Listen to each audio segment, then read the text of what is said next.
Welcome to BRK in depth. తెలంగాణలో మరో ఉద్యమం ఉవ్వెత్తున ఎగిసిపడే అవకాశాలు కనిపిస్తున్నాయి. దీనికి సంబంధించి సోషల్ మీడియాలో పెద్ద ఎత్తున ప్రచారం జరుగుతుంది.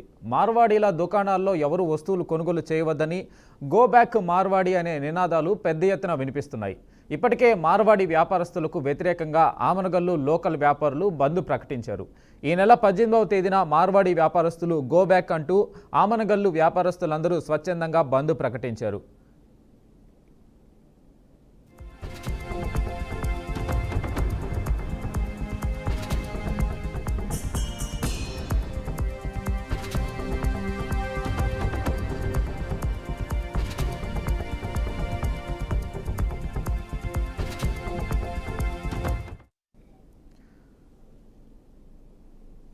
మన ప్రాంతంలో మార్వాడీలు అన్ని రకాల వ్యాపారాలు చేస్తూ నాణ్యత లేని నాసిరకం వస్తువులు అమ్ముతూ మన ప్రాంత ప్రజలను దోచుకుంటున్నారని, వ్యాపారస్తుల వ్యాపారం పరోక్షంగా క్షీణించడానికి కారకులు అవుతున్నారని ఆవేదన వ్యక్తం చేస్తున్నారు. వారి దుకాణాలలో వాళ్ల మనుషులే లేబర్గా ఉండడం వలన మన ప్రాంత యువతకు ఉపాధి లేకుండా పోతుందని మండిపడుతున్నారు. మార్వాడీలు మన ప్రాంతాలలో పాగా వేసి పాతుకుని పోయారని, ఇది ఇలాగే కొనసాగితే మన మనుగడకే ముప్పు జరుగుతుందని ఆవేదన వ్యక్తం చేస్తున్నారు. గప్చుప్ బండి నుండి మొదలు పెడితే బంగారు షాపుల వరకు వ్యాపారాలతో మన ప్రజలను దోచుకుంటున్నారనే ఆరోపణలు వెల్లువెత్తుతున్నాయి.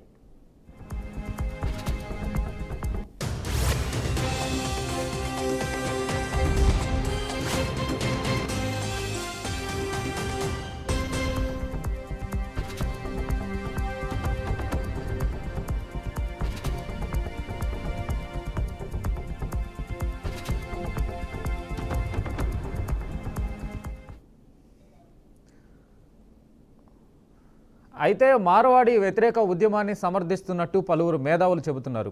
ఎందుకంటే నాణ్యత లేని సెకండ్ క్వాలిటీ సరుకులేమీ అమ్మలేదని, అమ్మేది వాళ్లేనని, అంతేకాకుండా దేశ ఆర్థిక వ్యవస్థకి పన్నులు ఎగ్గొట్టే వాళ్లలో వారే మొదట వారని చెబుతున్నారు.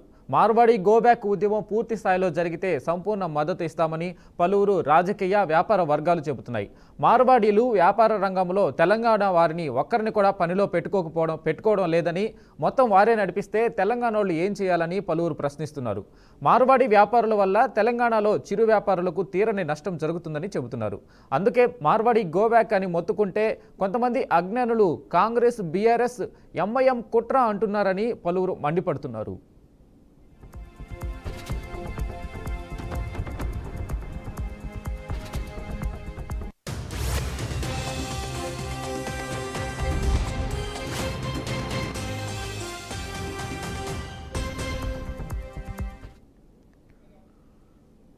మరోవైపు మార్వాడి గోబ్యాక్ పేరుతో హిందూ సమాజాన్ని చీల్చే కుట్రలు మొదలయ్యాయని కేంద్ర సహాయ మంత్రి బండి సంజయ్ ఆరోపించారు. మార్వాడి గోబ్యాక్ పేరుతో కమ్యూనిస్టుల ముసుగులో కాంగ్రెస్, బీఆర్ఎస్, ఎంఐఎం పార్టీల నాయకులు డ్రామాలు ఆడుతున్నాయని మండిపడ్డారు. మార్వాడీలు వ్యాపారం చేసుకుంటే తప్పేముందని ఆయన ప్రశ్నించారు. మార్వాడీలు ఏనాడు అధికారం కోసం పాకులాడలేదని, తెలంగాణను దోచుకోలేదని, వ్యాపారాలు చేసుకుంటూ సంపదను సృష్టించారని తెలిపారు. హిందూ సనాతన ధర్మం కోసం పాటుపడుతున్నారని, అలాంటి మార్వాడీలు తెలంగాణ నుంచి ఎందుకు వెళ్లిపోవాలని ప్రశ్నించారు.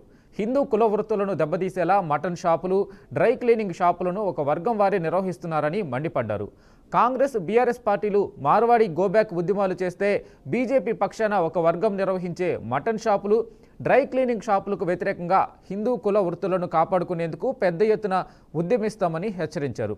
దీంతోపాటు రోహింగ్యాల గోబ్యాక్ ఉద్యమాన్ని తీవ్రతరం చేస్తామని తేల్చి చెప్పారు.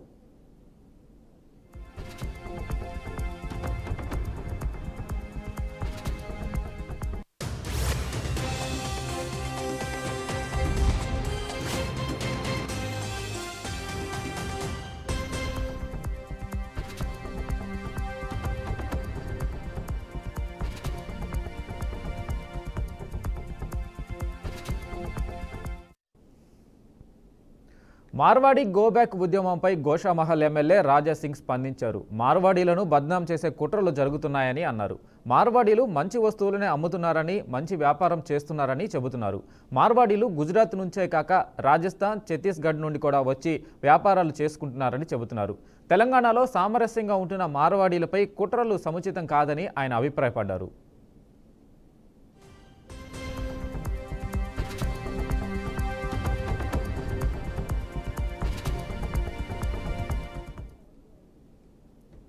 తమిళ వాళ్ళు ఉండొచ్చు, బెంగాలీ వాళ్ళు ఉండొచ్చు. తెలంగాణ బంధువులు బంధువులారా అని అంటా ఉంది. ఎవరు రెచ్చగొడతా ఉన్నారు? నువ్వు రెచ్చగొడతా ఉన్నావు. ఏం మాట్లాడుతున్నావే? రోహింగ్యాల గురించి మాట్లాడట్లేదు అంటుంది. రోహింగ్యాలను పట్టుకోవాల్సినటువంటి బాధ్యత ఎవరిదమ్మా? నేనేమన్నా సెంట్రల్ మినిస్టర్నా? ఏం చేస్తా ఉన్నారు నరేంద్ర మోడీ గారు? కాంగ్రెస్ హయాంలో చొరబడ్డారంట రోహింగ్యాలు. మీ హయాంలో పట్టుకోవచ్చు కదా. బీజేపీ ప్రభుత్వం 11 ఏళ్ళ నుంచి అధికారం ఉంది కదా, ఎందుకు పట్టుకోరు? రోహింగ్యాలతో అందరికీ ప్రమాదమే కదా. మీ బాధ్యత ఎవరిది? రేవంత్ రెడ్డి గారు ఏమైనా పర్మిషన్ ఇవ్వని అంటున్నారా? కేంద్ర బలగాలు వచ్చి రోహింగ్యాలను పట్టుకుంటా ఉంటే మీరు పిచ్చి రాజకీయాలు చేసుకుంటూ పొద్దున్న లేస్తే హిందూ ముస్లిం పంచాయతీ పెట్టుకుంటూ జస్టిస్ కోసం కొట్లాడుతున్నటువంటి మమ్మల్ని ఈ రోజు మతోన్మాద గుండాలతో ఫోన్ చేపించి తిట్టడం చేస్తారా? ఖబర్దార్, ప్రాణాలను నడిపిస్తాం కానీ మా నేల హక్కుల కోసం కొట్లాడతాను. బీజేపీ వాళ్ళు తెలంగాణ వాళ్ళేనా? అంటే వీళ్ళకి వ్యాపారాలు చేసుకోవడం చేత కదా బ్రదర్? నాకు అంటే మనకు వ్యాపారం చేత కాదని మనం తాగుబోతున్నామని వీళ్ళకి డిఫెండ్ చేసుకుంటాం. अपने दादा परदादा जिनके तेलंगाना में पैदा हुए, ऐसे हमारे मारवाड़ी, राजस्थानी, 36 कौम के जो हमारे भाई बंधुओं को जो टारगेट किया जा रहा है, जो उनको बदनाम करने का जो प्रयत्न किया जा रहा है, यहां हम बर्दाश्त नहीं करेंगे। एक छोटी मोटी लड़ाई हुई थी सिकंदराबाद कोई क्षेत्र में पार्किंग को ले लेकर, तो एक हमारा कोई एससी भाई था और एक हमारा कोई मारवाड़ी शायद कोई भाई था, उनमें छोटी मोटी लड़ाई हुई और वो सेटलमेंट भी हो गया। लेकिन उस छोटी सी लड़ाई को ले लेकर जो छोटे मोटे जो लीडर होते हैं ना, एक ऐसा वातावरण खराब करने का प्रयत्न करे कि ये मारवाड़ी बाहर से आकर हमारे पर हमला कर रहा है, ये मारवाड़ी बाहर से आकर डुप्लीकेट सामान बेच रहा है, ये मारवाड़ी आज खुद की दुकान लगा लेता है और तेलंगाना के किसी व्यक्ति को काम पे नहीं रख लेता, खुद के व्यक्तियों को लगा लेता है। आज हमारे तेलंगाना के लोगों को काम नहीं मिल रहा है। इन मारवाड़ियों की वजह से हमें नुकसान हो रहा है, इन राजस्थानियों की वजह से हमें नुकसान हो रहा है, इन गुजरातियों की वजह से हमें नुकसान हो रहा है। ऐसा करके कुछ लोग राजनीति कर रहे हैं। तो मैं उनको कहना चाहूंगा कि ये जो मारवाड़ी समाज है ना, ये जो राजस्थानी समाज है, जो गुजराती समाज है ना, यहाँ लोग कई वर्षों से तेलंगाना में रहते हैं। इनके बाप दादाओं का जन्म भी यही तेलंगाना में हुआ। इन्हीं की वजह से, इनके बिजनेसों की वजह से तेलंगाना को रेवेन्यू मिलता है, तेलंगाना की जीडीपी में भी फायदा होता है उन्हीं मारवाड़ी भाई बंधुओं की वजह से। 2-4 लोग मारवाड़ी समाज के खिलाफ में बोलना, अपने दादा परदादा ఇదే అంశంపై మనతో మాట్లాడడానికి కాంగ్రెస్ సీనియర్ నేత మంజుగళ్ళ విజయ్ కుమార్ గారు ఉన్నారు. విజయ్ గారు నమస్తే అండి. నమస్తే అండి. సో కాంగ్రెస్ ఈ కొత్త నినాదం వెనక కారణం ఏంటి? మార్వాడీలు గో బ్యాక్ అనడానికి ప్రధాన కారణం ఏంటి? వారి వల్ల అంత ఇబ్బంది తెలంగాణలో ఉందనుకోవచ్చా? యాక్చువల్లీ వాస్తవం ఏంటంటే ఎవరు గో బ్యాక్ అనట్లేదండి. ఇది తప్పుడు ప్రచారం చేస్తున్నారు. యాక్చువల్లీ వాళ్ళు మాట్లాడుతుంది ఏంటంటే తెలంగాణ కల్చర్ని కాపాడండి. ఓకే, ఈ తెలంగాణ కాపాడే దాంట్లో ఈ బీజేపీల అత్యుత్సాహము చాలా ఎక్కువ కనిపిస్తుంది. ఎందుకంటే ఒక దళితుడైన అతన్ని కొట్టారు. కొట్టిన దాన్ని వీళ్ళంతా తెలంగాణ వాదులంతా కూడా తీవ్రంగా దాన్ని ఖండించారు. ఆ ఖండించిన నేపథ్యాన్ని మరి అదేవిధంగా వీళ్ళ యొక్క ఆగడాలు కూడా మరి మితిమించుతున్నాయి. ఎందుకంటే అంతా కూడా వీళ్ళు చాలా విషయాల్లో ఎప్పుడు కూడా ఈ మన ఫుడ్ ప్రాసెసింగ్ కానీ ఇంకా మిగతా విషయాలు అన్నిట్లో కూడా వాళ్ళు డోర్ నంబర్ దందా ఎక్కువ చేస్తున్నారు అనేది చాలా సందర్భాల్లో బయటపడ్డాయి.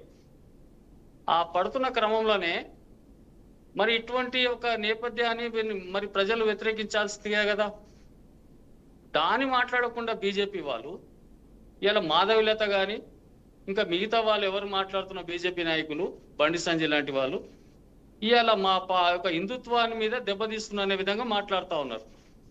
ఇది కరెక్ట్ అయిన పద్ధతి కాదు మాట్లాడే విధానం. ఇవాళ ఏమంటున్నావు, ఆ రోజుల్లో తెలంగాణ ఉద్యమం జరుగుతున్న సందర్భంలో వాళ్ళ యొక్క కల్చర్ని మేము ఆనాడు ఉన్న తెలంగాణ వాదులు పెద్దలు అందరూ కూడా తెలంగాణ ప్రాంతానికి నిజమైన స్వాతంత్రం రావాలంటే ఇక్కడ ప్రాంతం ఉన్న వాళ్ళకు ఉద్యోగాల భద్రత కానీ నీళ్లు నియామకాలు ఇవన్నీ విషయాల్లో కూడా తెలంగాణ పోరాటం వచ్చింది. మరి అదే నేపథ్యంలో ఈరోజు మార్వాడీలు కూడా గ్రామాన మండల కేంద్రాల్లో ప్రతి చోట కూడా వాళ్ళ ఒక బిజినెస్ చేస్తున్నారు. సంతోషం చేసుకోనియండి. కాంగ్రెస్ వాదం కూడా ఇదే, ఎవరైనా ఇండియాలో ఎక్కడైనా బతకొచ్చు, కానీ వాళ్ళ యొక్క ఇక్కడ ఉన్న కల్చర్ని దెబ్బతీసే విధంగా, ఇక్కడ యొక్క మనుషుల యొక్క మనోభావాలను దెబ్బతీసే విధంగా ప్రవర్తించితే మాత్రం తెలంగాణ ప్రజలందరూ కూడా హర్షించారు, కానీ తీవ్రంగా ఖండిస్తారు, వ్యతిరేకిస్తారు. ఓకే, కాకపోతే మార్వాడీలు కావచ్చు, మీరు అన్నట్లు ఏ వర్గంలోనైనా రకరకాల విభేదాలు ఎక్కడో ఒక చోట జరగడం అనేది సాధారణమైన విషయం. ఒక దగ్గర జరిగిన విషయాన్ని మొత్తం మార్వాడి వ్యవస్థకే ఆపాదించడం అనేది కూడా ఎంతవరకు కరెక్ట్ అంటారు? నేను ఒక సంఘటన విషయాన్ని పట్టుకొని కాదండి, ఇట్లాంటి సంఘటనలు చాలా జరిగినాయి. జరిగిన దానికి అక్కడ శ్యామ్ను కానీ అది ఒక పార్టీకి సంబంధించిన వ్యక్తి శ్యామ్ గాని, తెలంగాణ శ్యామ్ గాని, పెడమర్తి రవి మాజీ ఎస్సీ కార్పొరేషన్ చైర్మన్ గాని, మరి మిగతా వాళ్ళు వినోద్ గాని, ప్రొఫెసర్ వినోద్ గాని, ఇంకా చాలా మంది కూడా తెలంగాణ వాదులు, తెలంగాణ బిడ్డలు గాని, వీళ్ళందరూ కూడా మాట్లాడుతున్నప్పుడు ఏం చెప్తున్నారు? ఎవరిని గోబ్యాక్ అనట్లేదు, అందరూ కూడా హైదరాబాద్ లో బతుకోవచ్చు. బతుకుతున్నప్పుడు ఇక్కడ జిఎస్టీని ఎగ్గొట్టి ఇక్కడ అన్ని కూడా కల్తీ వ్యాపారం చేస్తూ ఇక్కడ ప్రజల యొక్క ఆరోగ్యాలతో ఆట ఆడుతుంటే చూస్తూ ఊరుకోవాలనా అనేదే ప్రశ్న ఇక్కడ.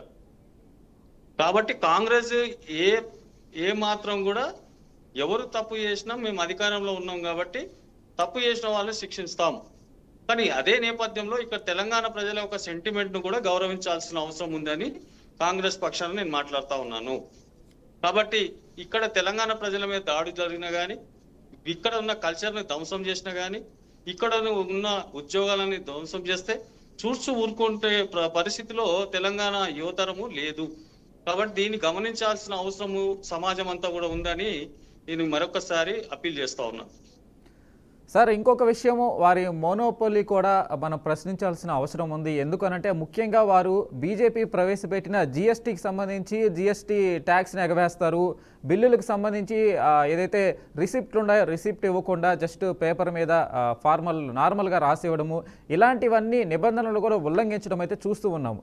దీన్ని ఎందుకు ప్రశ్నించట్లేదు, దీన్ని ఎందుకు గుర్తించట్లేదు బీజేపీ ప్రభుత్వం?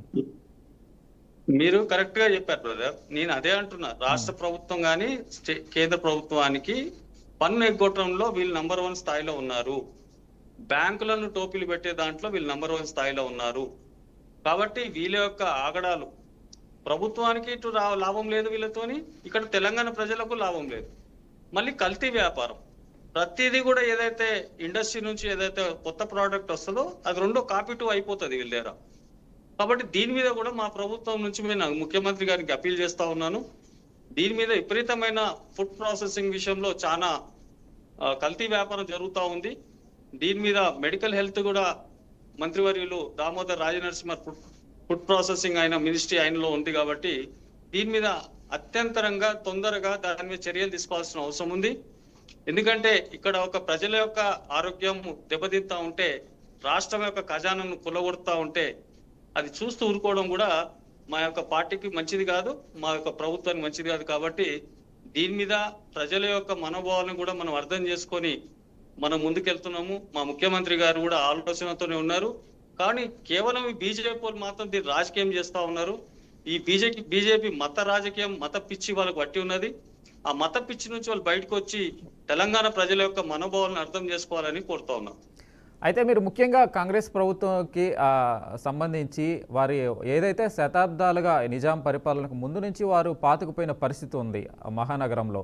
సో అలాంటి పరిస్థితుల్లో వారిని ఎలా మీరు చెప్పినట్టుగా వాళ్ళని ఎలా కట్టడి చేసే అవకాశం ఉందంటారా? అది పాసిబిలిటీ అయ్యే పనేనా? ఎందుకు కాదండి, మేము రాష్ట్రంలో ఇప్పుడు జరుగుతున్న ప్రతి ఒక్క దాంట్లో కంట్రోల్ చేసుకుంటూ లా అండ్ ఆర్డర్ కంట్రోల్ చేస్తా ఉన్నాం. రాష్ట్రంలో మేము ప్రతి ఒక్కరిని అన్ని మతాలను, అన్ని వివిధ ప్రాంతం వాళ్ళను అందరినీ కూడా ఈ రాష్ట్ర ప్రభుత్వం గౌరవిస్తా ఉంది. మేము ఆనాడు గో బ్యాక్ అన్న వీళ్ళు ఎవరు బీఆర్ఎస్ వాళ్ళు, కేసీఆర్ గారు, ఆంధ్ర వాళ్ళందరూ వెళ్ళిపోవాలన్నారు. కానీ ఈ రోజు మేము వెళ్ళిపోనిచ్చామా? వాళ్ళందరినీ మన కడుపులో పెట్టుకొని దాచుకొని చూస్తలేం. అదే విధంగా వీళ్ళని కూడా మేము చూస్తాం. కానీ ఇక్కడ ఉన్న చట్టాన్ని గౌరవించాలి, ఇక్కడ ప్రజలను, తెలంగాణ యొక్క మనోభావాలను గౌరవించాలనేది మేము కాంగ్రెస్ పార్టీ తరఫు నుంచి మేము వాళ్ళకి రిక్వెస్ట్ చేస్తా ఉన్నాం. అయితే మీరు అన్నట్లు ఎట్లా అంటే మార్వాడి వ్యాపారుల మీద ప్రత్యేక నిఘా పెట్టాలంటారా? దానికి సంబంధించి ప్రత్యేక చట్టం ఏమైనా తీసుకురావాలంటారా? కేవలం మార్వాడి వ్యాపారస్తుల మీదే ఎలా రూల్స్ పెట్టాలంటారు? ఇప్పుడు ఆల్రెడీ సార్ దీనికి కంట్రోల్, క్వాలిటీ కంట్రోల్ అనేది డిపార్ట్మెంట్ ఉంది. తర్వాత జిఎస్టి అనేది ఆల్రెడీ అది ఒక విభాగం ఉంది. ఇవన్నీ కూడా ఎప్పటికప్పుడు వారిని పరిరక్షించాల్సిన అవసరం ఉంది. అదే విధంగా తెలంగాణ ప్రజల మీద ఒక కల్చర్ ను ధ్వంసం చేసే విధంగా వీళ్ళు ఏదైతే ప్రయత్నాలు చేస్తా ఉన్నారో దాన్ని ఇక్కడ ప్రజలు తీవ్రంగా వ్యతిరేకిస్తా ఉన్నారు. ఇక్కడ బతుకమ్మ ఆడాల్సిన అవసరం ఉంది. అదే విధంగా బతుకమ్మ ఎప్పుడన్నా వీళ్ళు ఆడారా? లేదు. అదే విధంగా మరి ఇక్కడ బోనాలు కల్చర్ ఉంది, ఆ కల్చర్ ఎప్పుడైనా వీళ్ళు పాటించారా? దసరా పండుగ చేశారా? సంక్రాంతి పండుగలు చేశారా? లేదు. వాళ్ళు గుజరాతీ వాళ్ళు డాండియా, మార్వాడి యొక్క కల్చర్, ఒక పండుగలు వాళ్ళు ఇక్కడ తెచ్చి మాకు ఆపాదిస్తున్నారు. ఇక్కడ మాకు ఆపాదిస్తే మేమెందుకు ఇస్తాం? ఇప్పుడు మాధవిలత గారు అంత రెచ్చిపోయి మాట్లాడుతున్నారు. హిందువులుగా హిందూ ఉండాలి. హిందూ భాష ఎక్కడ ఉంది? కేవలము నీకు మధ్యప్రదేశ్ లో ఇంకా మిగతా 2-3 రాష్ట్రాలు తప్ప ఏ రాష్ట్రానికి ఆ ప్రాంతీయ భాష ఉంది. తెలంగాణ ప్రాంతంలో తెలంగాణ భాష ఉంది, ఆంధ్ర ప్రాంతానికి ఆంధ్ర భాష ఉంది, తమిళనాడుకు తమిళనాడు భాష ఉంది, పంజాబ్కు పంజాబ్ భాష ఉంది. కానీ అంత హిందువులం అంతా ఒకటే. సరే, హిందూ ఎవరు కాదు? ఇలా బీజేపీలో ఉంటే హిందువులా? మిగతా పార్టీలో ఉన్న వాళ్ళంతా హిందువులు గారా? వాళ్ళు పూజలు చేయట్లేదా? మా ముఖ్యమంత్రి గారు గుళ్ళకి వెళ్ళట్లేదా? మా పిసిసి అధ్యక్షులు గుళ్ళకి వెళ్ళట్లేదా? అంటే వీళ్ళు కేవలం బీజేపీలో ఉంటే మాత్రమే హిందువులు అనే మాట ఎందుకు తీసుకొస్తున్నారు వీళ్ళు? అంటే వీళ్ళకి కదా వీళ్ళ కుట్రలు కుతంత్రాలు ఉన్నాయి, వీళ్ళకి రాజకీయ లబ్ధి కోసమే కదా ఇవన్నీ వాడుతా ఉన్నారు. మేము మార్వాడీలను ఏమంటున్నాం? మీరు జిఎస్టీని ఎగ్గొట్టకండి బాబు, మీరు కల్తీ వ్యాపారం చేయకండి, మంచి వ్యాపారం చేసుకొని ప్రభుత్వానికి పన్ను చెల్లించాల్సింది మీరు క్యాష్ మేమో ఇవ్వండి, క్యాష్ బిల్ ఇవ్వండి. మీరు కేవలం ఒక వైట్ పేపర్ మీద స్లిప్ మీద రాసిస్తే అది మీరు ప్రభుత్వానికి ఇటు డబ్బులు కట్టట్లేదు, అటు మీరు కల్తీ మాల్ తెచ్చి అమ్ముతున్నారు. ఇది కదా ప్రశ్నిస్తుంది ఇప్పుడు ఇక్కడ ఉన్న ప్రజలు. ఖచ్చితంగా విజయ్ గారు, మీరు అన్నది అంటే ఎవరి సంస్కృతి వారిది, ఎవరి పండగలు ఎవరి ఆచారాలు వాళ్ళు పాటిస్తారా లేదా అన్నది వారి వ్యక్తిగతం. ఖచ్చితంగా పాటించాలని రూల్ పెట్టి అయితే మనం పాటించేలాగా చేయలేం. కాకపోతే మీరన్న దాంట్లో ఒక విషయం ఏంటంటే ప్రభుత్వం ఏదైతే నిబంధనలు పెట్టిందో, రూల్ ఆఫ్ ల్యాండ్ అనేది ఏదో ఉందో అది ఎవరైనా పాటించాలి. మార్వాడీలు దానికేం సపరేట్గా విరుద్ధమేం కాదు. ఖచ్చితంగా వాళ్ళు జిఎస్టీ కట్టాల్సిందే, ఇక్కడ ఉన్న నిబంధనలు పాటించాల్సిందే, పక్కవారి సంస్కృతిని గౌరవించాల్సిందే. ఈ విషయంలో ఖచ్చితంగా ప్రభుత్వం చర్యలు తీసుకోవాలి. వాస్తవం అండి. నేనేమంటున్నా అంటే మేము ఖచ్చితంగా చెప్తున్నాం, చట్టం లేదు. భారతదేశంలో భిన్న మతాలు, భిన్న భాషలు, భిన్న కల్చర్ ఉన్నప్పటికీ ఎవరి ఆచారం వాళ్ళు ఉన్నది. కానీ నువ్వు తెలంగాణలో ఇక్కడ సంపాదించుకుంటూ తెలంగాణ ప్రజల మీద నువ్వు దాడులు చేస్తూ తెలంగాణను కల్చర్ను అవమానపరుస్తూ మీరు చేస్తుంటే ఇది చూస్తూ ఊరుకునేదానికి ప్రజలు ఊరుకోరు కదా. దాన్ని వ్యతిరేకిస్తున్నారు. కానీ మీ మీద ఎక్కడ దాడులు జరిగినాయా? మీ మీద కేవలం మాట్లాడుతుంది ఏంది? ఇది అన్యాయము, ఇది తప్పు చేస్తున్నారు, మీరు ఈ తప్పును సరి చేసుకోమని చెప్తున్నారు ఈ ప్రజలు, తెలంగాణ వాదము. కాబట్టి దాని కాకుండా మీరు ఈరోజు కేవలం బీజేపీ దాన్ని రంగుదిద్దుకొని ఇలా మార్వాడీల మీద ఏదో దాడులు జరుగుతున్నట్టు, మార్వాడీలను గో బ్యాక్ అంటున్నట్టు. ఎవరు అనలేదండి గో బ్యాక్ అనేది మాట. ఇది తప్పుడు ప్రచారం చేస్తా ఉన్నారు గో బ్యాక్ అనేది. రాష్ట్ర ప్రభుత్వం కూడా దీన్ని అన్ని విషయాలు గమనిస్తా ఉన్నది.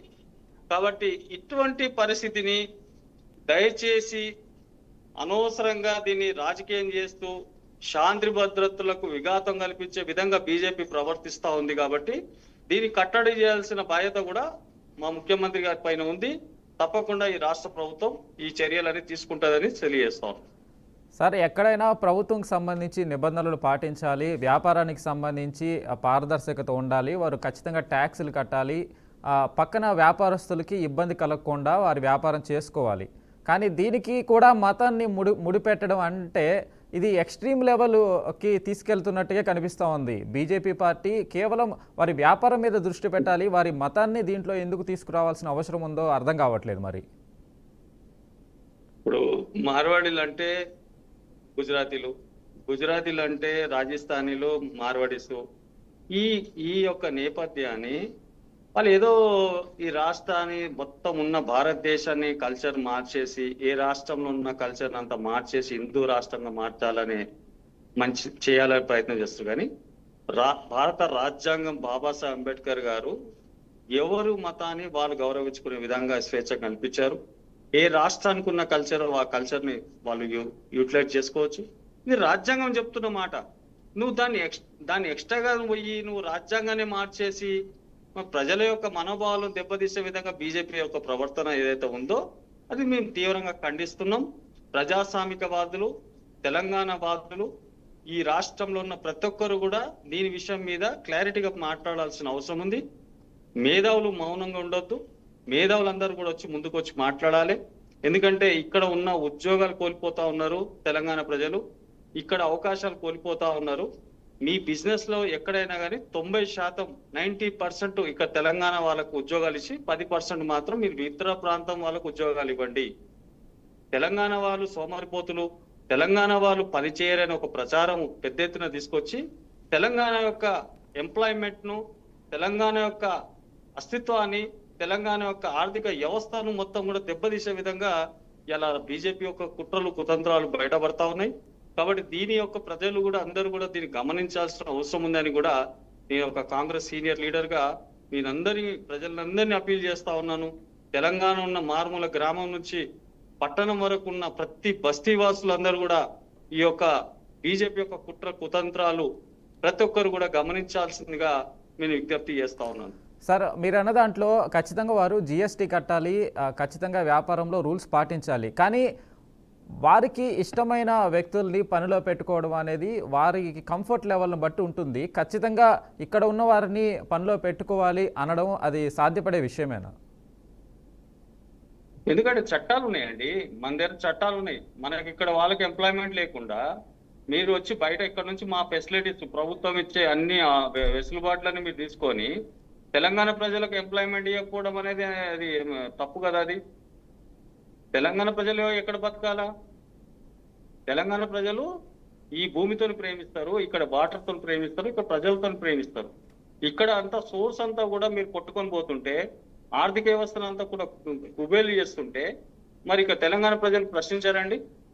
అన్ఎంప్లాయ్మెంట్ ఎంత పెరిగిపోయింది గ్రామీణ స్థాయిలో. ఇవాళ చాలా మంది కూడా పిల్లలు రకరకాలుగా ఇలా వాళ్ళు మద్యానికి బానిసలు అయిపోయి ఎంప్లాయ్మెంట్ లేక, చదువుకొని వాళ్ళకి అవకాశాలు లేక వాళ్ళు చాలా మంది ఊర్లలో చాలా చిన్న చిన్న పనులు చేసుకుంటూ అక్కడక్కడ బతుకుతా ఉన్నారు.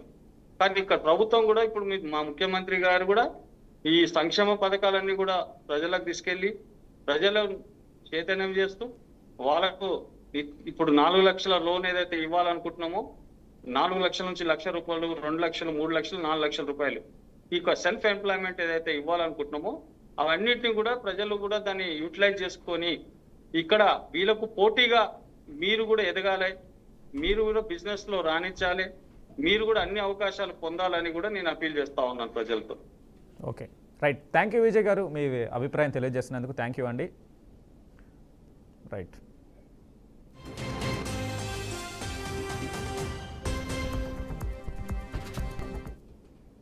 దశాబ్దాలుగా నగరంలో తెలంగాణలో వ్యాపారం చేసుకుంటున్న మార్వాడీలకు సంబంధించి ఇక్కడ పరిస్థితులకి, ఇక్కడ రూల్స్ని పాటించట్లేదు అనంటూ కాంగ్రెస్ వారికి వ్యతిరేకంగా అయితే ఉద్యమాలు చేపడుతున్న పరిస్థితి. సో వారు జిఎస్టీలు కట్టట్లేదు, సరైన వ్యాపారం చేయట్లేదు అని. సో దీని మీద ప్రభుత్వం ఖచ్చితంగా దృష్టి సారించాలి. ఎవరు కూడా రూల్ ఆఫ్ ల్యాండ్కి, లాకి అతీతం కాదు. సో అది చూడాలని కోరుకుందాము. సో ఇది ఇవాల్టి BRK in depth. Keep watching BRK news.